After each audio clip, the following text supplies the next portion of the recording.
Welcome. I'm Lynn Davis, the Executive Director of Carroll County Youth Service Bureau. Our agency provides mental health and substance use counseling to children, adolescents, adults, and families living in Carroll County. And we have done so for over 45 years. In this video, you will hear about our outpatient counseling services, individual, family, and group therapy, psychiatric treatment, and also a little bit about our grant-funded and our evidence-based treatments. Thank you for giving us a bit of your time. It begins at the first phone call. Our referral coordinators, they're top-notch, and they recognize that somebody just made a very difficult decision. And it's important for us as the therapists to be aware of that, acknowledge that, and be supportive throughout that process. There was a time in the industry where you had to go to one therapist for one thing and one therapist for another, and it was all siloed.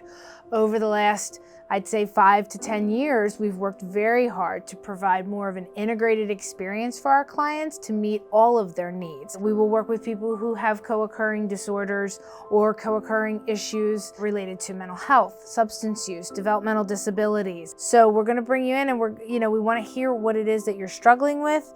We're going to give you feedback. We're going to modify our approaches as needed to make you feel comfortable. Integrity to service is paramount. That is what drives us. That is what drives our services in terms of developing them, providing them, and meeting the needs of the community. We have these defiant kids coming in, so kids that don't listen, who don't like the word no, and who often become physically aggressive as well. So parents come in saying, I love them, but I don't like them. PCIT involves live coaching, a very highly specialized treatment room. We need top-notch technology, very engaging therapeutic toys, and we also have to make sure that the therapists remain faithful to the model that was created, learn about new and innovative research within the field, and then also network with other PCIT therapists. So the end result of PCIT is to have a child that feels very loved, a parent that feels like they enjoy being around their child again, and then a parent that feels more in control of their child's behaviors and less overwhelmed.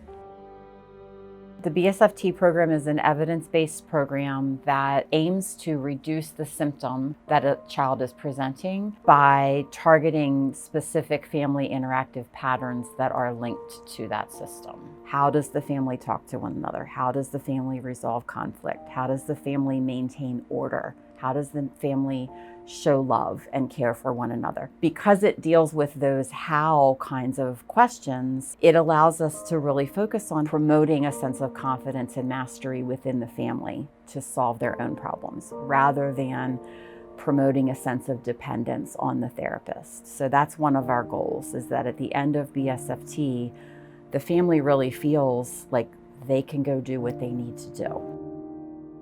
I think the community has had a positive reaction to the family engagement program. The community as a whole is becoming more informed about mental health concerns and how they can be related to juvenile delinquency. So when we look at folks that are coming through Department of Juvenile Services and we're looking at them through a more clinical lens and trying to identify the individuals that need mental health treatment, we're able to provide that service that wasn't there before, and we're helping people understand that there are many different factors to juvenile delinquency where we can intervene.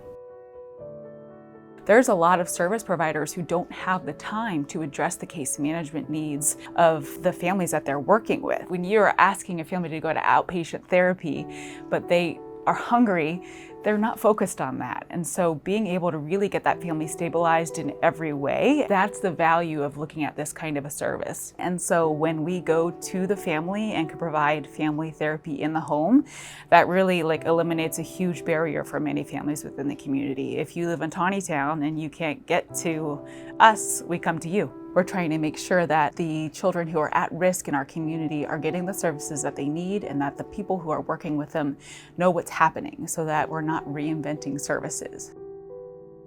Because Connecting Youth has been able to forge partnerships and relationships with other agencies in the community, when someone comes through Connecting Youth, not only are they working with a handful of professionals here at the Youth Service Bureau, but they are really also accessing an entire network of services and agencies that the program has really worked hard to collaborate with. So I think that makes us very unique, and it gives us the ability to help clients in a way that maybe they weren't able to get help before.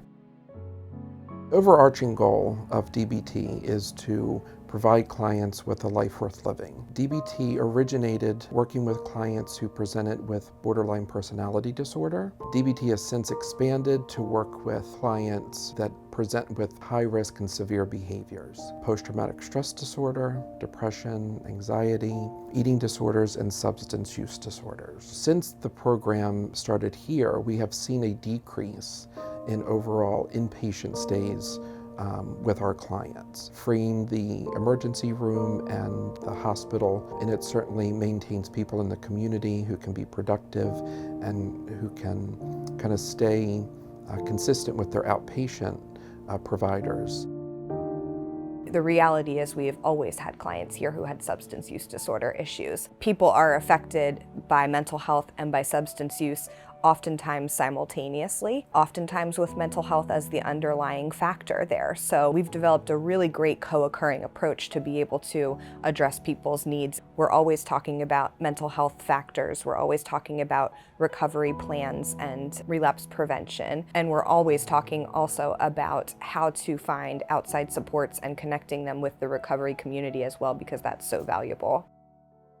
The goal of the ACT program is to reduce those ER visits and especially those inpatient admissions, and essentially to reduce costs that could be avoided by someone receiving regular, consistent mental health care. So when a person comes to the ACT team, we're almost sort of like the last resort, the last stop on the road. And I kind of like to think of us as kind of like a one-stop shop. If you need it, we have it. And if we don't have it, we're going to figure out how to get it. The team consists of nursing staff, housing specialists, employment specialists, substance abuse specialists, individual therapists, group therapists, psychiatrists, and a peer. So there's many different services that can be offered to a client. A lot of our folks can't organize the help. It's not that they don't want to do all those things.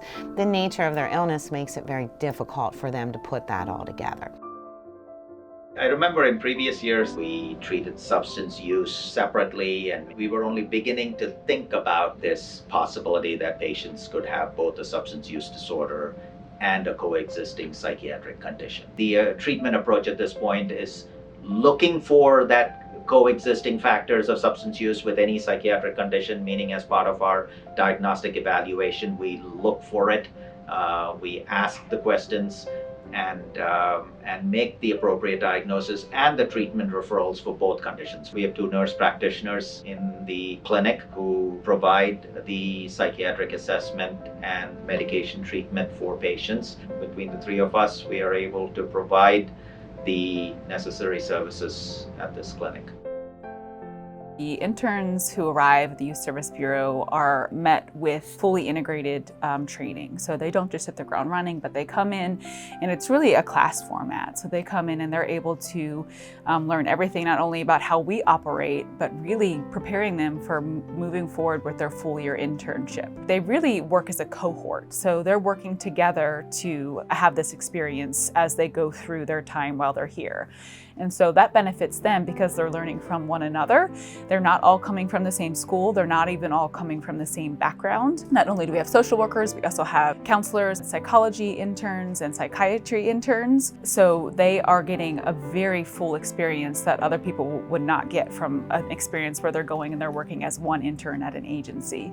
And having interns also really allows us to serve more of a population here at the Youth Service Bureau than we would be able to without them. So as we bring the interns in, we're able to open up services to more individuals who have medical assistance, youth, adolescents, and adults. So it really benefits both directions. From 1972 to today, many things have changed and evolved in the field of therapy. New methods, new theories, and hopefully less stigma. One influence that has not changed is our mission. We continually strive to learn, to research, to practice in order to give our clients the absolute best service that we can provide. Passion for helping others is our motivation. Now, as in our small beginnings, we continue to believe in the value of every person, the strength in people to do the hard work, and the hope that may be found in every person's life.